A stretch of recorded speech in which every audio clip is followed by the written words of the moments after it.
Алдым. Ассалаумағалейкум қазақ елі. Қазақ елі, бізде осылай өмір сүруге не кедергі? Қараңыздар.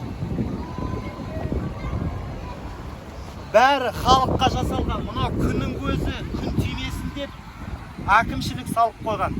Қараңыздар, мына жерде. Мына су тасқыны ешқашан болмайды. Мынау судан осындай 150 километр салып қойған бетон қиып халықты ойлап. Өйткені ақшаны ұрламайды, жемейді. Өйткені билікте түріктің ұлтшылдары отыр. Өйткені олар ешқандай таможенный союз, ОДКБ союзында жоқ. Бізде де солай өмір сүруге болады, бірақ бізді 2014 жылы күштеп мына таможенный союзға қол қойғызып, қайтадан Ресейдің боданына кіргізді. Соның кесірінен қазақтар зардап шегіп жатыр. Енді айтады, мынау Атыраудың тұрғындарына 50 МРП береді. Мұнда жер сілкініс болғанда әрбір Түркияның азаматына жалдауға мемлекет үй жалдап өзі берді.